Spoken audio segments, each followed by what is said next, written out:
Blake Sullivan chose a light blue button-down carefully, smoothing invisible wrinkles from the fabric. 2 years since the accident that left him paralyzed from the waist down, and this was his first date. He'd practiced the smile, rehearsed conversation topics, but when the man arrived at Espresso Vivace, his eyes dropped to the wheelchair. Something shifted in his face. "I don't do charity cases," he said, loud enough for everyone to hear. He turned and walked out, the door chiming behind him. The cafe fell silent. Blake sat frozen, fighting tears behind his coffee cup. Then a small voice cut through the quiet. "Daddy, why is that man sad?" Blake had arrived 20 minutes early, navigating his wheelchair to the corner table by the window. The cafe smelled like fresh roasted beans and cinnamon scones. Jazz played softly through hidden speakers. He'd chosen Capitol Hill's most beloved coffee shop because it felt welcoming, with its wide aisles and accessible entrance. In the mirror that morning, he'd almost recognized himself. Almost. 2 years ago, Blake had been a gymnast for the University of Washington. Not Olympic caliber, but talented enough to compete nationally. The parallel bars had been his specialty.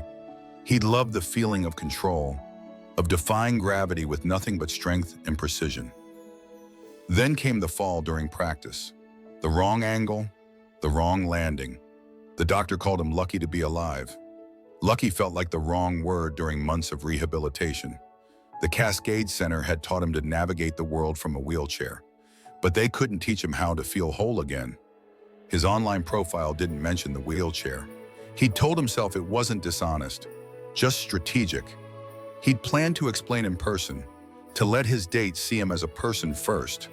That had been the plan. Now Blake watched the cafe patrons avoid eye contact. The barista busied herself with the espresso machine.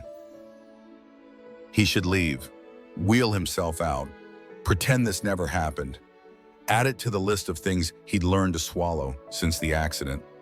"Daddy, why is that man sad?" The voice was clear and small. Blake looked up. A little girl stood nearby, maybe 6 years old, with dark curls and bright eyes. She wore a yellow dress with sunflowers and held a stuffed rabbit under one arm. Behind her stood a man in his mid-30s wearing a well-fitted jacket with a small rainbow pin on the lapel. "Rosie," he said gently, "we shouldn't interrupt people." But the little girl moved closer to Blake's table. "Are you sad because that man left? That wasn't very nice." Blake managed a weak smile. "I'm okay, sweetie." "You don't look okay." Sophie tilted her head, studying Blake with the brutal honesty of children. "You look like you're trying not to cry." The man stepped forward, his hand resting lightly on his daughter's shoulder. "I apologize. She hasn't mastered personal boundaries yet." "It's fine," Blake replied, though his voice sounded thin even to his own ears. Sophie looked up at her father. "Can we help him? You always say we should help people who are so." The man met Blake's eyes. There was something in his gaze, not pity, but recognition. "Would you mind if we joined you only if you want company? We can absolutely leave you alone if you'd prefer." Blake should have declined, should have politely excused himself and wheeled away from this mortifying situation. But something about the way the man asked, like his answer mattered, made him nod. "Sure, he said. "Why not?" "I'm Alex Miller," he said. "This is Sophie." The little girl immediately placed her stuffed rabbit on the table facing Blake, as if the toy needed to be part of the conversation. "Blake Sullivan," he replied, surprising himself with a small but genuine smile. If this story of unexpected connections touched your heart, follow Heart Stories for more emotional journeys about finding love and acceptance in the most unexpected places. Sometimes the most beautiful relationships begin in moments of vulnerability, when we're brave enough to let others see our true selves. The Espresso Vivace gradually filled with morning customers as Blake, Alex, and Sophie settled into conversation. Sophie leaned forward, curiosity shining in her eyes. "I like your chair. Does it go fast?" she asked, pointing at Blake's wheelchair. Blake couldn't help smiling at her directness. "Pretty fast when I want it to." "Sophie loves anything with wheels," Alex explained. a warmth in his voice when he spoke about his daughter. "What do you do?" "Blake, I'm a freelance illustrator," Blake replied, relaxing slightly. "Mostly children's books and editorial work." Alex's eyebrows rose with interest. "Really, Sophie's obsessed with picture books. We have an entire shelf dedicated to them." Sophie nodded enthusiastically. "Daddy reads me stories every night. Almost every night." She corrected herself. "Sometimes he falls asleep first because he's old." "I'm 35, Alex said dryly. "Practically ancient." "You have gray hair," Sophie pointed out, reaching up to touch a silver strand at Alex's temple. 3 gray hairs. She counts them regularly, Alex explained to Blake, who found himself genuinely amused for the first time that morning. The conversation flowed naturally, touching on Seattle neighborhoods, favorite coffee shops, and Sophie's upcoming school art show. Blake noticed how Alex asked questions that allowed him to share as much or as little as he wanted about his life. Not once did Alex stare at the wheelchair or ask the dreaded "what happened" question that Blake had come to expect. When Sophie became engrossed in drawing with crayons provided by the barista, Alex spoke more quietly. "We moved here from New York 4 years ago for my architecture firm. I specialize in accessible design." "Accessible design?" Blake asked. Interest peaked. "Buildings designed for everyone, regardless of physical ability," Alex explained, passion evident in his voice. "My current project is actually the expansion of a rehabilitation center, Cascade Center in Fremont. Maybe you've heard of it." Blake felt something shift in his chest. "I know it well. I did my rehab there after my accident." Alex's expression registered surprise, then something deeper. "The old facility wasn't adequate. The new design will have improved accessibility, expanded therapy spaces, and gardens designed for both physical therapy and peace of mind." "That sounds remarkable," Blake said softly. "The place helped me a lot, but it definitely needed updating." A moment of understanding passed between them before Alex spoke again. "My husband Michael received treatment there for years. He had multiple sclerosis." The past tense hung in the air. "He passed away 2 years ago." "I'm sorry," Blake said simply. Alex nodded his thanks. "The center's expansion feels like a way to honor him. He always said the staff gave him dignity when everything else was trying to take it away." Sophie looked up from her drawing. "Daddy designed a special garden for the new building. Mommy would love it because it has lots of flowers." Blake noticed how naturally Sophie referred to Michael as Mommy, a private family language that spoke volumes about their home life. "Sophie came to us when she was 6 months old," Alex explained. Seeing Blake's expression, "Michael and I adopted her. We were married for 8 years before MS took him." His voice remained steady, but Blake recognized the careful control of someone who had learned to speak about grief without breaking apart.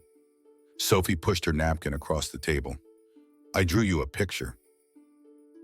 It's you in your chair, but I gave you wings because chairs can fly if you want them to." Blake looked at the crayon drawing, a stick figure in a wheelchair with enormous purple wings soaring through a crayon blue sky. Something tightened in his throat. "It's beautiful," he said, meaning it. "Do you draw too?" Sophie asked. "I do." Blake smiled. "Would you like me to show you how to draw something?" Sophie's enthusiastic nod led to an impromptu art lesson. Blake showed her simple techniques for drawing animals, his hands moving with practiced precision as he sketched. Alex watched them, a thoughtful expression on his face. Later, as they prepared to leave, Alex hesitated. "The new Cascade Center opens in 3 weeks. Would you consider coming to the grand opening? Your perspective would be valuable, and they're showcasing local artists in the main hall." Blake felt conflicting emotions: interest in the center's transformation, attraction to Alex, and lingering insecurity about his place in this narrative. Was he just a project for Alex? A way to connect his professional work with his personal loss? Despite his reservations, Blake found himself nodding. "I'd like that," he said, surprised by his own certainty. Alex's genuine smile suggested this might be the beginning of something neither man had been looking for. But perhaps both needed a connection formed not through pity or obligation, but through shared understanding of how life can change in an instant and how we build something new from what remains. 3 weeks later, Blake wheeled himself through the gleaming entrance of the new Cascade Rehabilitation Center. Sunlight poured through floor-to-ceiling windows, illuminating spaces thoughtfully designed for both functionality and beauty. No institutional sterility here instead. Warm woods, living plants, and art-adorned walls that curve gently to guide patients through therapy spaces. Blake recognized nothing from the old facility where he'd spent months relearning basic skills. This place breathed possibility instead of clinical necessity. "Blake, you made it?" Alex approached, looking slightly harried in a tailored suit that contrasted with his usually casual appearance. His smile, however, remained genuine. "What do you think?" "It's incredible," Blake admitted, taking in the seamless ramps, the wide doorways, the absence of those small humiliations that made navigating public spaces in a wheelchair so exhausting. "You really thought of everything." "Not me alone. Come meet someone." Alex guided him toward a woman organizing a display near the aquatic therapy entrance. "Carmen Vasquez. This is Blake Sullivan." Carmen turned, her wheelchair similar to Blake's but customized with vibrant designs across the spokes. She extended her hand with a warm smile. "The illustrator Alex mentioned, wonderful to meet you. I'll be heading the LGBTQ+ program here, first of its kind in Seattle." "LGBTQ+ program."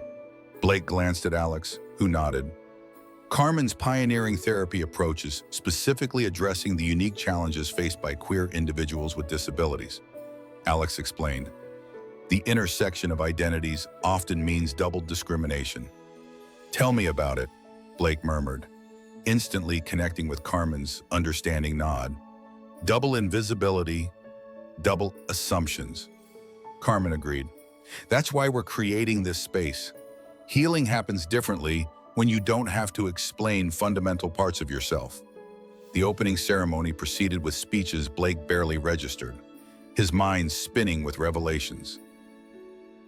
When Alex took the podium, however, Blake found himself fully attentive. "Healing isn't just about bodies," Alex said, his voice steady and passionate. "It's about restoring wholeness to lives interrupted by illness or injury. My husband Michael taught me that dignity in treatment means seeing the complete person, their past, their relationships, their future dreams, not just their diagnosis."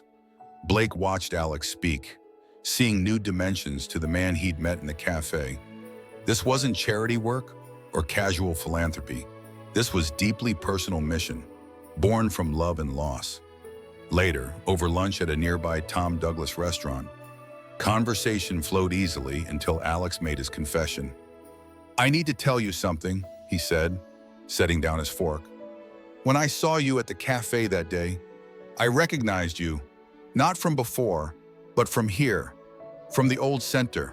I used to visit Michael during his treatments, and I remembered seeing you in physical therapy. The determination on your face stayed with me." Blake felt something cold settle in his stomach. "So you knew when you came to my table?"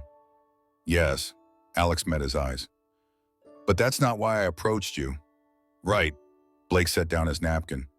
"So what is this poor Blake, who you saw struggling through rehab? Now you get to watch me put my life back together." "That's not what this is." Alex's voice remained calm but firm. "I'm here because I enjoy talking with you, because Sophie hasn't stopped asking about you for 3 weeks, because when you walked through the center today, you noticed things no one else did." Blake wanted to believe him, but familiar doubt pressed down on his chest. "I should go," he said, reaching for his bag. "Blake, wait." Alex didn't move to stop him, but something in his voice made Blake pause. "I know what it's like to be seen as a tragedy. After Michael died, people looked at me like I was this broken thing that needed fixing, like I was just the grieving widower with the adopted daughter, not a whole person. I hated it. So I'm not doing that to you. I'm not here to fix anything." Blake sat back slightly. Then why are you here? Because you make me feel less alone, Alex said simply, and I hope maybe I do the same for you. The words hung between them, honest and unadorned. Blake didn't respond, wheeling it himself out despite Alex calling it after him. 2 weeks later, Blake attended his Wheel Pride support group, still wrestling with conflicted feelings. When he mentioned the situation, Marco, a longtime member with cerebral palsy, offered perspective. Sometimes we're so afraid of being someone's project that we don't recognize when someone genuinely sees us. That evening, Blake worked on a series of illustrations, men in wheelchairs flying, swimming through galaxies, dancing on rooftops. He created worlds where disability didn't mean limitation, where being gay wasn't remarkable, where being both didn't make him twice invisible. His art had always been his refuge, but lately it felt like something more, a declaration. When Alex invited him to an art benefit at the Seattle Art Museum, Blake surprised himself by accepting. The evening started pleasantly, with Alex knowledgeable about the exhibits and respectful of Blake's pace. Then Blake overheard two women near the wine table. "That's Alex Miller, the architect," one said. "I heard he's dating someone disabled." "How noble of him," the other replied, her voice dripping with condescension. "Guess he's working through his grief by saving someone else. Very philanthropic." Blake felt the blood drain from his face. Around him, the gallery continued its pleasant hum, but all he could hear were those words: saving someone else, philanthropic, noble. He found Alex by the sculpture garden, smiling at something on his phone. When he saw Blake's expression, his smile faded. "What's wrong? Is that what I am to you?" Blake's words came out sharper than intended. "Your redemption project. The man in the wheelchair you get to save so you feel better about not being able to save your husband." Alex looked as though he'd been struck. "What are you talking about?" "I heard people talking about how noble you are for dating someone disabled, about how this is all part of your mission. I thought you understood. I thought you saw me as more than this chair, more than a charity case." "That's not true, Al." Alex's voice was raw. "Blake, you're not a project. You are not charity.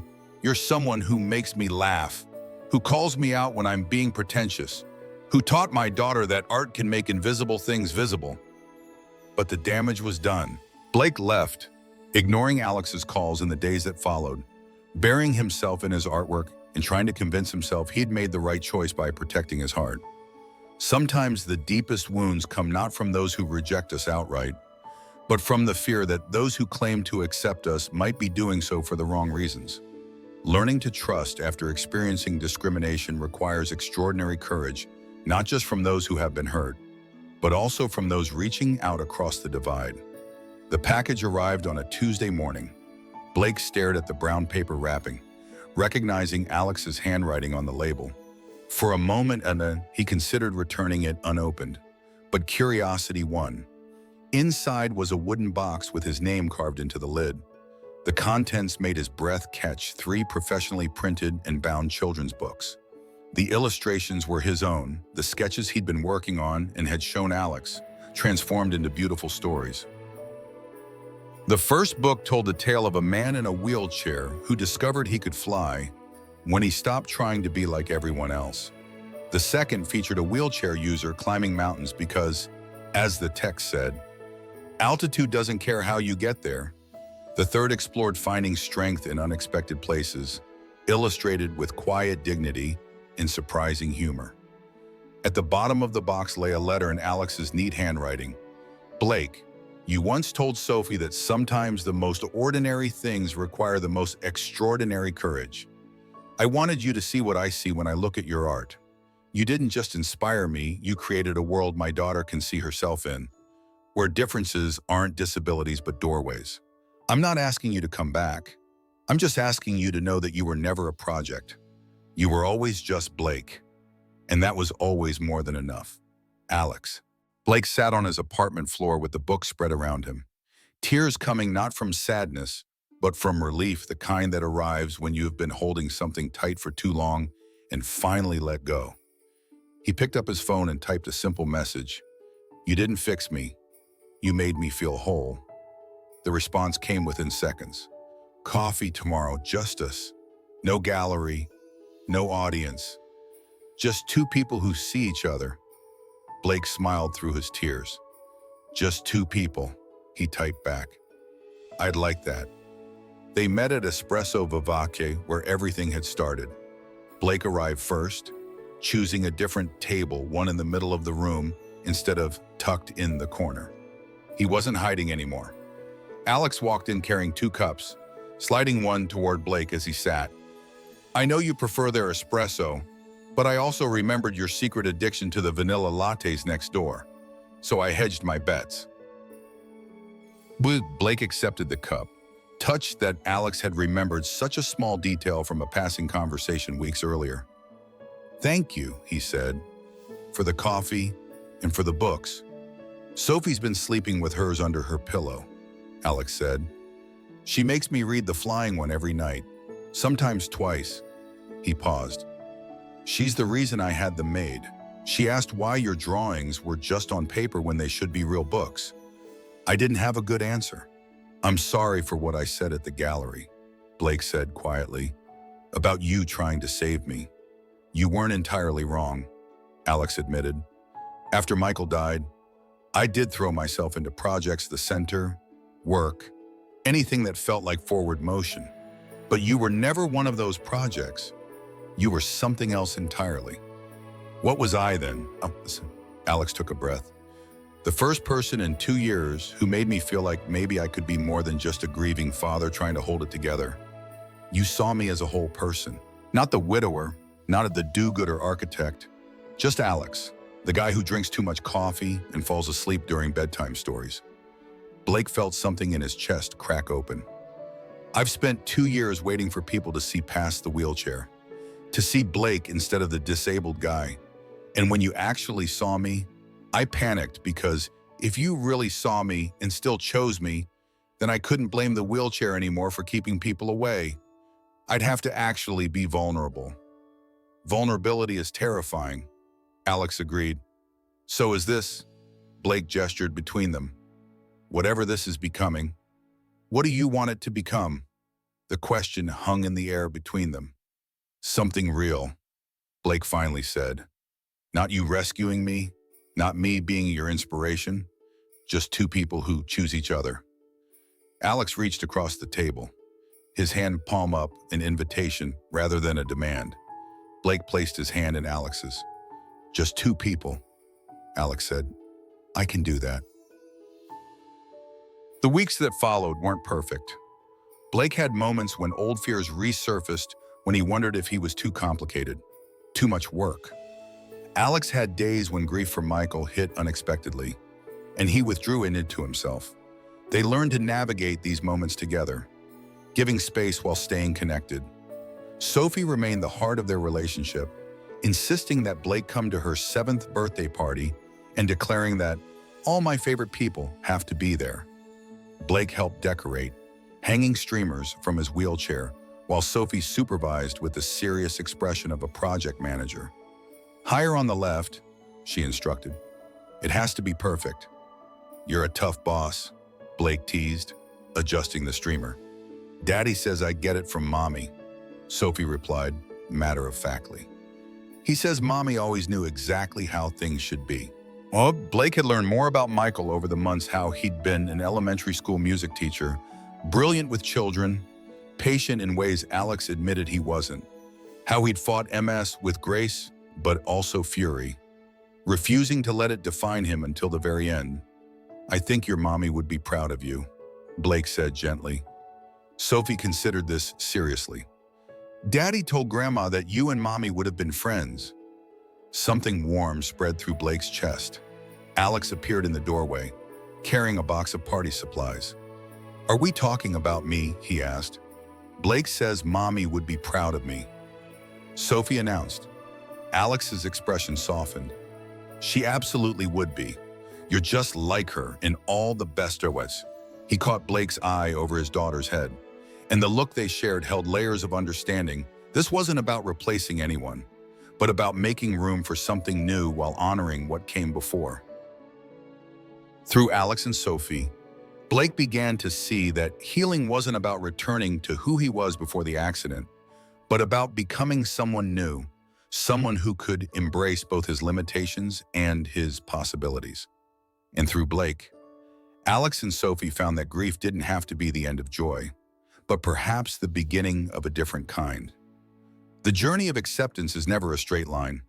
For those who live at the intersection of multiple identities, the path can be particularly winding. But sometimes in the spaces between our broken pieces, new connections form, creating something unexpected and beautiful from fragments that seemed beyond repair. The gallery space buzzed with conversation as Blake surveyed the room, still hardly believing this moment had arrived. On every wall hung his illustrations, professionally framed and dramatically lit men in wheelchairs flying through clouds, climbing mountains, dancing on city rooftops, swimming through galaxies of stars. The exhibition was called Choosing Flight, and it had taken him 8 months to complete. Alex stood nearby, fielding questions from art critics and community members alike, his quiet pride evident in every gesture. Sophie had positioned herself as unofficial gallery guide, leading visitors from piece to piece with confident explanations. "This one's my favorite," she told an elderly couple, pointing to an illustration of a man in a wheelchair with wings made of book pages. "Blake says books can help you fly even when your body can't." The couple smiled and moved closer to examine the details. Blake had meticulously included tiny words and phrases from beloved stories embedded in the wing feathers. Alex had spent an entire evening identifying each literary reference, turning it into a game they played together. A young man approached Blake, moving carefully on forearm crutches. "These are incredible," he said, gesturing at the walls. "I wanted to thank you for making art that sees people like us as more than our limitations." Blake felt his throat tighten. "Thank you for coming." "My partner made me come," the man admitted with a grin. "He's been following your work online since the center's opening. Said I needed to see it in person." He moved toward the next piece, leaving Blake with a profound sense of connection. Alex's hand found Blake's shoulder, squeezing gently. "You did this," he said quietly. "You made something that matters." "We did this," Blake corrected. "You believed in it before I did." "I believed in you," Alex replied. "There's a difference." The evening stretched on, people coming and going, some purchasing prints, others simply looking. Blake talked until his voice grew hoarse, telling the stories behind each piece, explaining his process, and most importantly, listening to visitors share their own experiences of disability and strength, of finding new ways to move through a world not designed for them.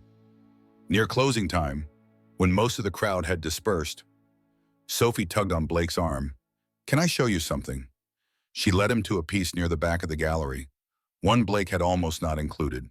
It showed a man in a wheelchair simply sitting at a cafe table, no wings, no impossible feats, just a man drinking coffee, looking out a window, existing in an ordinary moment. "This one's my real favorite," Sophie said quietly, "because he looks like you, and he looks happy. Not flying happy, just regular happy." Blake looked at the illustration with fresh eyes. He'd drawn it on a difficult day, when grand gestures felt false, and he'd wanted to capture something simpler, the quiet contentment of being enough without being extraordinary. "You're right," Blake said softly. "That might be my favorite too." Later, as they drove through Seattle with the windows down and summer air warm on their faces, Sophie chattered from the back seat about her favorite pieces and which ones she wanted prints of for her bedroom.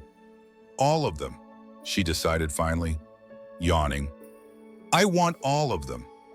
Alex reached for Blake's hand across the console. "I'm proud of you," he said simply. "For tonight, for all of it." "Thank you for not giving up on me," Blake replied. "Well, when I ran, when I was scared." "You weren't running from me," Alex said. "You were running from the story you thought we were supposed to be, the one where I rescue you and you're grateful. I never wanted that story." "What story did you want?" Alex smiled. "The one where two people meet on a bad day and decide to make better days together. The one where a little girl asks her dad why a man is sad, and somehow that question changes everything. This story, the real one. Blake squeezed his hand. I like this story too. They drove home through streets that had become familiar, past the cafe where everything started, toward a future that didn't require wings or impossible feats, just two people who'd chosen each other, again and again, in all the ordinary and extraordinary moments that make a life. Sophie had been right from the beginning. Sometimes the best stories were the ones that ended with happiness, that didn't need to be explained or justified or earned through suffering. Just happiness, built day by day, choice by choice. Have you ever found connection in an unexpected moment? Has someone ever seen you, truly seen you, when you felt most invisible? Share your story in the comments below. And if Blake and Alex's journey touched your heart, subscribe to Heart Stories for more authentic tales of love that transcends barriers and expectations. Because sometimes the most powerful stories aren't about extraordinary heroes, but ordinary people finding extraordinary courage to choose each other exactly as they are.